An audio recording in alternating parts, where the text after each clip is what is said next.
The rain had been falling since late afternoon, tapping gently against the windows like a familiar melody Rachel had grown used to over time.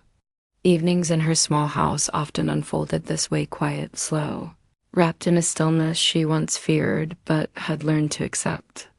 At 45, the soft loneliness had become a companion she didn't mind sharing space with. There were books stacked on the end table, herbal tea steeping on her counter, and the faint hum of distant thunder rolling through the hills.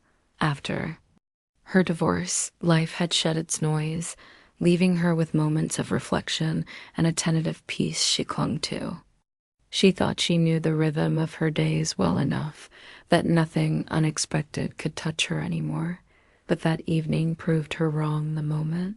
A hesitant knock echoed from the front door. She paused at the sound, the cup in her hand trembling just slightly. Visitors were rare. The knocking came again, soft, uncertain, as though the person on the other side wasn't sure they should be there. When she opened the door, the porch light illuminated a figure she nearly didn't recognize. There stood Ethan, her nephew, drenched from the storm. His hair was plastered to his forehead, water dripping from his jacket, and the straps of a travel-worn backpack hung loosely from one shoulder. She remembered him as the little boy who used to chase fireflies in her backyard, the child who clung shyly to her leg during holidays.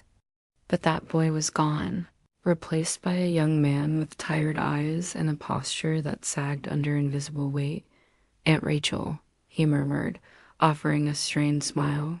"I'm sorry to show up like this." The moment she heard his voice, something in her chest tightened protectively. "Ethan, sweetheart, what on earth are you doing out in this weather?" she said, stepping aside with urgency. "Come in before you soak clean through." He walked in, water pooling beneath his sneakers. She hurried to grab a towel, fussing over him the way she used to when he scraped his knee as a child. He gave a small laugh, quiet, embarrassed, grateful. "I didn't mean to intrude," he said, rubbing the towel over his hair. "Things have just been rough. I wasn't really sure where else to go." Rachel didn't need details to feel the ache behind his words. She motioned him toward the fireplace and began stacking logs, striking a match to bring warmth to the dim room. The flames slowly grew, casting the walls in soft, flickering gold. "Tell me what happened," she said gently, sitting across from him. Ethan stared into the fire for a long moment before answering. "My girlfriend and I broke up. We argued. I said things I shouldn't have. She told me to leave. And my job, well, my boss wants to restructure the design team, which is code for cutting hours. I just needed space, needed to breathe. And this was the only place I could think of." Rachel's heart ached, remembering that heavy, quiet sadness she had once carried herself. She recognized it now in him, an exhaustion deeper than tiredness. The collapse that comes when someone has been trying to hold their world together alone for too long. "You did the right thing coming here," she said. "This house has room for you. My door's always open." He lifted his eyes to hers, gratitude reflected in their blue depths. "Thanks. I didn't want to burden you." "You're not a burden," she replied firmly. "Believe me, this house has been far too quiet lately. I could use the company." They sat there for a while, listening to the crackle of the fire and the gentle patter of rain. The silence felt warm, not empty, two weary hearts finding comfort in the steady presence of each other. Rachel soon brought him a mug of hot chocolate, made just the way he loved it when he was little. For a moment, his smile returned, soft and nostalgic. "You remembered the marshmallows?" he said. "I remembered everything," she replied with a laugh. "Including how you used to sneak extra when you thought I wasn't paying attention?" He chuckled, and she felt years of distance melt away. For the first time in a long while, laughter drifted through her home again, as the night deepened. Their conversation stretched into memories old and new. He asked about her life after the divorce. She told him honestly, admitting she had learned to appear strong, even on days she felt anything but Ethan listened, and in his listening, she felt seen in a way she hadn't for years. "You always seemed so put together," he said. "It's strange hearing you say you had hard days." "I still do," she admitted softly. "Everybody does. No one escapes them." He exhaled, as though releasing a truth he'd held on to too long. "No one ever told me that." "That's why you're here," she replied. "This house accepts heavy days." His expression softened. In that moment, she felt something shift, not a line crossed, but a bond strengthened. Family, yes. But also two people who understood each other's quiet battles. Hours later, when she stood to prepare his room, she realized how long the evening had stretched without either of them noticing. Something warm had settled inside her, a stir of life she hadn't expected. When she said goodnight, Ethan paused near the doorway, glancing around the living room as though rediscovering pieces of his childhood tucked into the corners. "Thanks for letting me stay," he said softly. "Always," she replied. After she closed her bedroom door, she leaned against it, breath unsteady. His presence had awakened emotions she hadn't felt in years, not romantic ones. Just the sensation of being needed, of having someone to care for again. And in her loneliness, that meant something. Lying in bed, the rhythm of the rain lulled her mind. Ethan's arrival had cracked open a part of her heart she thought had sealed shut. She didn't fear it. If anything, she welcomed it. She had grown tired of silence. Earlier, she heard the soft creak of the floorboards as he settled into the guest room. The small, familiar sound made her smile. Her home no longer felt like a museum of memories. It felt alive again. "Maybe this is what change feels like," she whispered to the dark. She didn't know this night marked the beginning of something quietly transformative, a story of healing, family rediscovered, two people learning to breathe again. In the days that followed, the rhythm of her home shifted gently around Ethan's presence. The once empty mornings now carried the sounds of footsteps in the kitchen, the smell of fresh coffee, and an occasional hum of unfamiliar music drifting from the living room. His presence was soothing, like sunlight slowly returning to a room long in shadow. He repaired things she had ignored for months: the squeaky cabinet, the loose stair rail, the porch that needed repainting.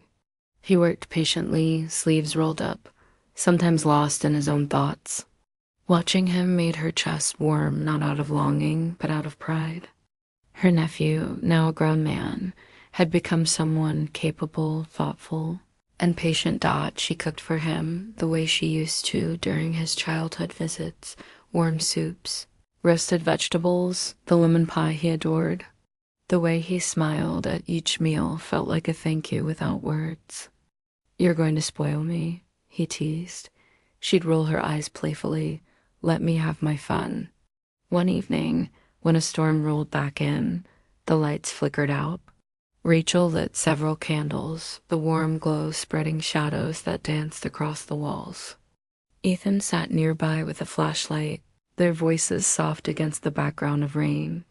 "This place feels safe," he said thoughtfully. "Like time slows down here." His words touched her deeply. She had built this home with effort and heart, yet had often felt like she was the only one inside it. Hearing him say he felt safe made her feel whole. They talked about his mother, Rachel's sister, how she used to play old vinyl records while cooking. They reminisced about childhood holidays, silly mishaps, and the comfort of family routines. It felt good to revisit those memories. It felt even better to relive them with someone who remembered the same details. Later, they stood by the window, watching the rain streak down in shimmering lines. "Quiet can be good," Ethan said softly. Rachel nodded. "Sometimes quiet is where healing begins." That night, as she fell asleep, she realized she had grown used to the sound of another heart moving through her home. The thought was comforting, not frightening. The next morning, the storm had passed. Ethan was outside fixing the crooked mailbox, the sunlight catching in his hair as he worked. She watched him from the kitchen window, warmth blooming inside her. He came in, brushing dirt off his hands. "You didn't have to fix that," she said. He shrugged. "Couldn't let the mail keep falling out." "You're starting to sound like your uncle," she said with a gentle smile. He paused. "Do you miss him?" She hesitated. "I did, for a long time. But sometimes people just grow apart. You can love someone deeply and still lose the parts of yourselves that fit together." He nodded slowly. "I think that's what happened with my ex.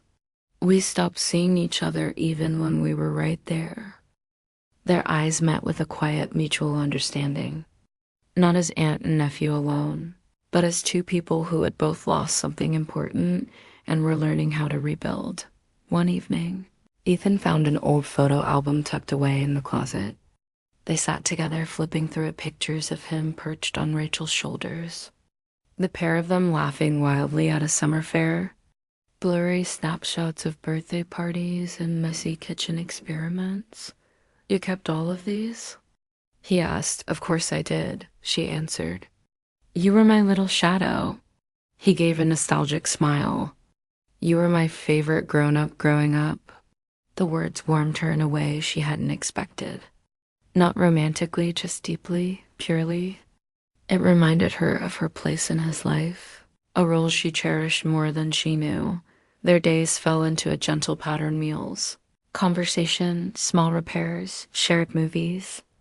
The quiet companionship between them became something steady, comforting, meaningful. But life has a way of shifting just when things feel settled. One morning, while Rachel tended the garden, Ethan received a phone call. When she came inside, he was sitting on the couch, his expression unreadable. "Everything okay?" she asked. He looked up, a faint smile tugging at his lips. "Better than okay. I got a job offer." Her face lit up. "Ethan, that's wonderful."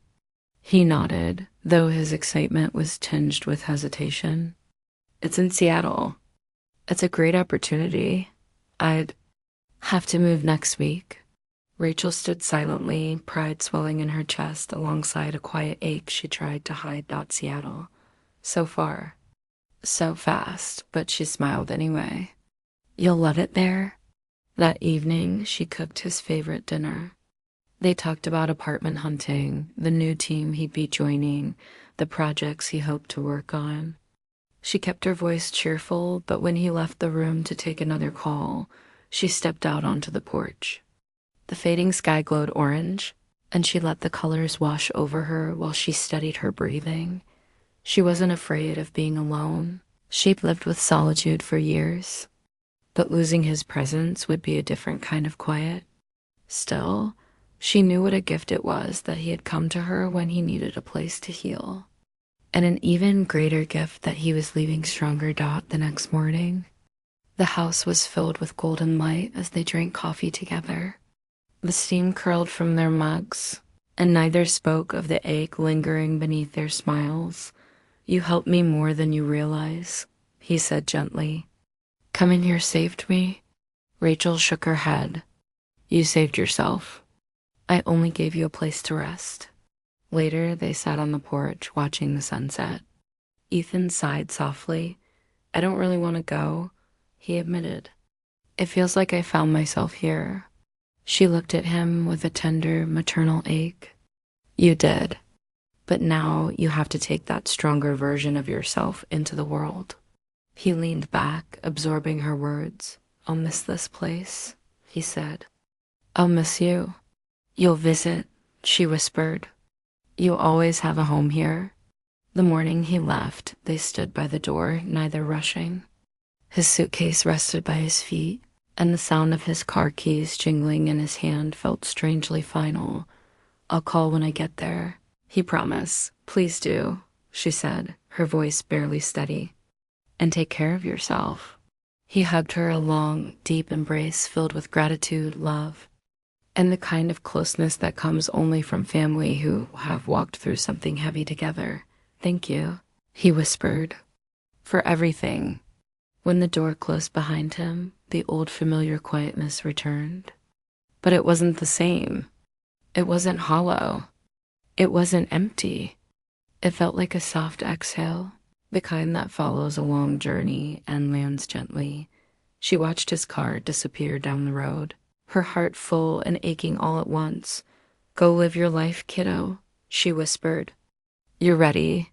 In the weeks that followed, Rachel returned to her routines, watering plants, reading in her favorite chair, brewing tea as rain tapped against the windows. But the quiet didn't feel lonely anymore. It felt peaceful, grounded in the knowledge that she had been part of someone's healing, and that someone had unknowingly rekindled a forgotten part of her heart. One evening, her phone rang. Ethan appeared on the screen, smiling broadly in his new apartment. "I got promoted," he said, beaming. "My boss loves my work." Pride swelled inside her. "I knew you'd do great. Couldn't have done it without you," he said. "You just needed time to remember who you are." They talked for nearly an hour, laughing, catching up, bridging the distance with warmth that made the miles feel small. After the call ended, she stood by her window, watching the stars blink softly above the trees. She placed a framed photo of the two of them, taken on the porch during one of his last evenings home. On the shelf, letting him go had been hard but beautiful, because family doesn't hold people back. It gives them the strength to move forward. And though her house was quiet again, Rachel knew she was no longer alone. A part of him remained in every room he had brightened, in every memory they had rebuilt together, in every corner where once there was only silence. And a part of her would always go with him too, love true. Familial, unconditional, had woven itself between them during those rain-washed days. And that kind of love stays, even across distance. It lives in the spaces between phone calls. It echoes in the comfort of knowing someone out there carries a piece of your heart. And it reminded Rachel, as she turned off the light and let the quiet settle in around her, that healing often begins in the most ordinary places. A knock at the door, a warm fire, a shared cup of cocoa, on a rainy night, and two souls, bound by family, finding their way back to themselves.